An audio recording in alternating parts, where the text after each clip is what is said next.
Welcome students अब आते हैं हम नेक्स्ट चैप्टर जो कि है चैप्टर 15। ठीक है, अध्याय 15 क्या है आपका? Surface area and volume of solids.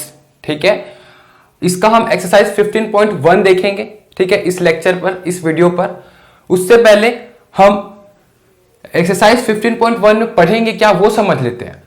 वो होगा आपका दो शेप के बारे में पढ़ेंगे। ठीक है, पहला होगा क्यूब, दूसरा होगा क्यूबॉइड, यानी कि घन और घनाभ। तो घन और घनाभ आप जानते ही होंगे। ठीक है, तो अगर नहीं जानते तो यहाँ पे मैं आपको बेसिक समझा देता हूं। देखिए घन, क्यूब क्या होता है आपका? क्यूब वर्ग का 3D शेप होता है, 3 डायमेंशन। ठीक है, त्रिविमीय। ठीक है, तो क्यूब वर्ग का 3D शेप होता है। वर्ग किसे बोलते हैं? जिसका चारों भुजा बराबर होता है, यानी कि अगर इसका लंबाई a है तो ये भी a ही होगा। इसे हम वर्ग बोलते हैं। इसका 3D शेप, ठीक है, 3 डायमेंशन शेप। तो हम बोल सकते हैं इसको ऐसा, हम इसको एक्सटेंड कर देते हैं तो ये हो गया आपका स्क्वायर। ठीक है, इसे बोलते हैं हम स्क्वायर का 3D शेप को क्यूब बोलते हैं। ठीक है, तो ये हो गया आपका घन, जिसे क्यूब बोलते हैं इंग्लिश में। क्लियर? तो ये हो गया आपका क्यूब, मैं यहाँ पे लिख देता हूं, घन बोलते हैं जिसका चारों भुजा बराबर होगा। तो इसका लंबाई क्या होगा? a, तो इसका भी लंबाई a होगा, इसका भी लंबाई a, मतलब सभी भुजा का इसका लंबाई a ही होगा। ठीक है, इसे बोलते हैं हम घन। अब दूसरा हम पढ़ लेंगे, वो होगा आपका क्यूबॉइड, घनाभ। ठीक है, देखो ये जो है ना चार, वो फॉर्मूला है, मैं समझाऊंगा कि कैसे बना है फॉर्मूला। ठीक है, फॉर्मूला को पढ़ने का तरीका। और यहाँ पे क्यों नहीं लिखा हूं फॉर्मूला? क्योंकि इसी चीज को मुझे डबल लिखना पड़ता, तो डबल लिखना पड़ता, उससे अच्छा मैं क्या किया हूं कि इसी का फॉर्मूला क्यूबॉइड का इसमें लिख दिया हूं। ठीक है, यानी कि यही होगा पृष्ठीय विकर्ण की लंबाई, ये होगा a√2। ठीक है, लेकिन क्यूबॉइड में ये होगा, क्यूब में ये, क्यूबॉइड में ये, क्यूब में ये, क्यूबॉइड में ये। ठीक है, चलो क्यूब समझ गया। क्यूबॉइड क्या होता है? घनाभ क्या होता है? घनाभ आपको होता है रेक्टेंगल का 3D शेप। रेक्टेंगल यानी कि आयत। ठीक है, आयत का 3D शेप हम बोल सकते हैं। एग्जाम्पल अगर हम देखें तो रबर, ठीक है ना, इरेजर, ठीक है, वो आपका आयत शेप में होता है। तो या हम कंपास भी बोल सकते हैं। ठीक है, पेंसिल बॉक्स,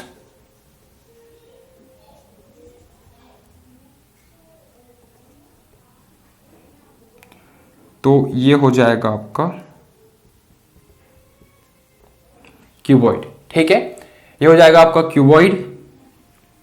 क्यूबॉइड क्या होता है कि इसका लेंथ और ब्रेथ अलग अलग होता है। ठीक है, तो दो साइड बराबर होते हैं। जैसे कि अगर ये a है, ठीक है, ये a है तो ये भी a होगा, ये b है तो ये भी b होगा। एक चीज एक्स्ट्रा यहाँ पे और होगा, क्या होगा? यहाँ पे देखो लेंथ ब्रेथ तो होगा, लेकिन जो कि 3D शेप है। यहां देखो, यहां भी ये 3D शेप था, लेकिन लंबाई चौड़ाई वही था, और इसका जो ऊंचाई है, हाइट, वो भी a ही रहेगा। तो सभी a था उसमें, तो सिर्फ एक ही क्वांटिटी आ रहा था a, लेकिन यहाँ पे 3 क्वांटिटी आएगा।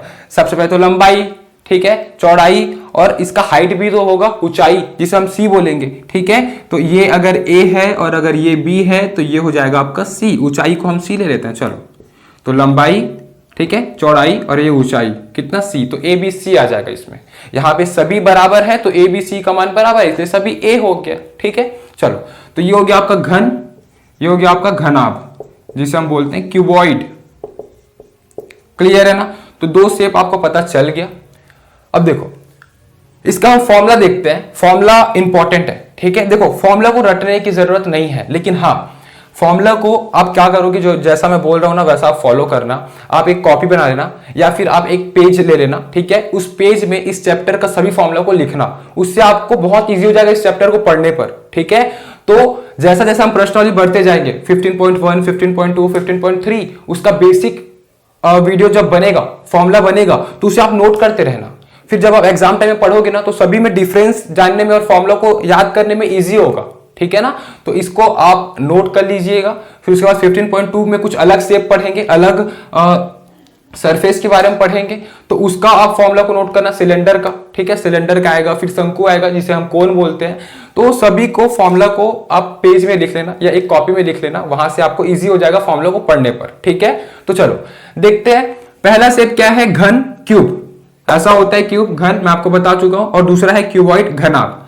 तो दोनों को रिलेट करके पढ़ा देता हूं आपको। ठीक है, क्यूब, घन और क्यूबॉइड, घनाभ। ठीक है, फॉर्मूला तो देखो, पहला फॉर्मूला क्या होता है? पृष्ठीय विकर्ण की लंबाई, यानी कि तो लेंथ ऑफ फेस डायगोनल। ठीक है, तो देखिए ये क्या होगा आपका? क्यूब का होगा, यानी कि घन का a√2, और a क्या है? लेंथ ऑफ साइड है, ठीक है, ये भुजा का लंबाई है, जो आपका भुजा का जो लंबाई दिया होगा ना वो a है, उससे गुणा कर देंगे क्या, वर्गमूल 2 √2 इंटू कर देंगे तो क्या आ जाएगा अपने को, लेंथ ऑफ फेस डायगोनल मिल जाएगा, ठीक है, कब, क्यूब के लिए। लेकिन अगर क्यूबॉइड में पूछा तो, क्यूबॉइड यानी कि ये घनाभ के लिए पूछा तो यहां पे तो ए बी बस रहेगा, कब, लेंथ ऑफ फेस डायगोनल के लिए, ठीक है, पृष्ठीय विकर्ण की लंबाई के लिए यहां पे सिर्फ 2 ही पैरामीटर मिलेगा, ए और बी, लंबाई और चौड़ाई ही मिलेगा बस, ठीक है। तो क्या हो जाएगा आपको, वर्गमूल a का वर्ग धन b का वर्ग √a² प्लस b², क्लियर। अब आते हैं सेकंड, आकाशीय विकर्ण की लंबाई यानी कि लेंथ ऑफ स्पेस डायगोनल। तो स्पेस डायगोनल का लेंथ क्या होगा, ठीक है, तो स्पेस डायगोनल का लेंथ क्या होगा, a√3, a वर्गमूल 3 होगा, कब, क्यूब में यानी कि घन में, और घनाभ क्यूबॉइड में √a² plus b² plus c², जहां पे a लंबाई, b चौड़ाई और c ऊंचाई, ठीक है। तीसरा, संपूर्ण पृष्ठ का क्षेत्रफल यानी कि होल सरफेस एरिया, यानी कि पूरा होल सरफेस अगर पूछा गया है कि find the whole surface area of cube, ठीक है, हमको संपूर्ण पृष्ठ का क्षेत्रफल ज्ञात करना होगा, ठीक है, कब, घन में, तो क्या होगा 6a का स्क्वायर, ठीक है, और घनाभ में अगर ज्ञात करना होगा तो 2 into ab plus bc plus ca। इसका मतलब क्या है, देखो ए तो आपको समझ में आ गया, क्यूब में साइड का, ठीक है, भुजा का लंबाई, यहां पे ए बी क्या है, ए आपका लंबाई, बी चौड़ाई और सी ऊंचाई, तो a इंटू बी करेंगे, फिर प्लस b इंटू सी करेंगे, फिर c प्लस c इंटू ए करेंगे, और जो भी आएगा उसको 2 से गुणा कर देंगे तो आपको होल सरफेस एरिया मिल जाएगा। अब लास्ट आता है आयतन। देखो आयतन 2D शेप में नहीं होता, यानी कि स्क्वायर यानी कि जो वर्ग आयत, इसमें नहीं होता आयतन, लेकिन 3D शेप में होता है। तो आयतन क्या होता है, वॉल्यूम, ठीक है, वॉल्यूम को आयतन बोलते हैं। तो आयतन किसका, घन का, वॉल्यूम ऑफ क्यूब क्या होता है, a क्यूब होता है, a का पावर 3, ठीक है, a क्या है, साइड, ये घन में होता है। घनाभ में क्या होता है, a इंटू बी इंटू सी, यानी कि लंबाई गुना चौड़ाई गुना ऊंचाई, ठीक है, तीनों को गुणा कर देंगे तो क्या मिल जाएगा हमको, क्यूबॉइड का वॉल्यूम मिल जाएगा, वॉल्यूम ऑफ क्यूबॉइड यानी कि आयतन किसका, घनाभ का आयतन, क्लियर है। तो सबसे पहले जैसा मैं बोला हूं वो स्टेप आप फॉलो करना, एक पेज ले लेना या एक छोटा पतली कॉपी बना लेना, उसमें आप फॉर्मूला को नोट करते जाना, ये क्यूब का है, ये क्यूबॉइड का है, ठीक है। मैं दोनों को एक ही साथ लिख दिया हूं, ठीक है, जो कि मेरे को एक्स्ट्रा लिखना पड़ता है, लेकिन आप ऐसा भी लिख सकते हैं, घन के लिए क्यूब के लिए इतना ही बस, ठीक है। फिर इसी को रिपीट करके आप क्यूबॉइड का यहाँ पे हेडिंग डालना, क्यूबॉइड यानी कि घनाभ, और इसको लिखना, फिर इस ये इक्वल्स टू ये फॉर्मूला लिखना, तो आपको ज्यादा इजी रहेगा, क्लियर है। तो ये तो रहा बेसिक फॉर्मूला। जब हम प्रश्नावली 15.1 यानी कि एक्सरसाइज 15.1 में जाएंगे तो इसका कुछ क्वेश्चंस देखेंगे, ठीक है, तब आपको इस फॉर्मूला का इंप्लीमेंटेशन दिखेगा, कैसे यूज करना है, ठीक है। तो इसे आप नोट कर लीजिए और चैनल को सब्सक्राइब कर लीजिएगा, और जितना ज्यादा हो सके शेयर करिएगा। क्लास 10 सीजी बोर्ड का सभी वीडियोस इस चैनल पर आएगा। अब आप चाहे तो डिस्क्रिप्शन पर लिंक दिया गया है सभी चैप्टर का, वहां पे आप लिंक पर क्लिक करके सभी चैप्टर का वीडियोस देख सकते हैं, और जितना ज्यादा हो सके शेयर करिएगा। Thank you. इस चैप्टर के नोट्स के लिए नीचे दिए गए डिस्क्रिप्शन बॉक्स पर लिंक दिया गया है, वहां क्लिक करिए, और इस चैप्टर के सभी वीडियोस के लिए ऊपर जो प्लेलिस्ट शो हो रहा है वहां क्लिक करिए, और हमारे इस चैनल को सब्सक्राइब करने के लिए हमारे चैनल के लोगो पर क्लिक करके इस चैनल को सब्सक्राइब करिए। Thank you.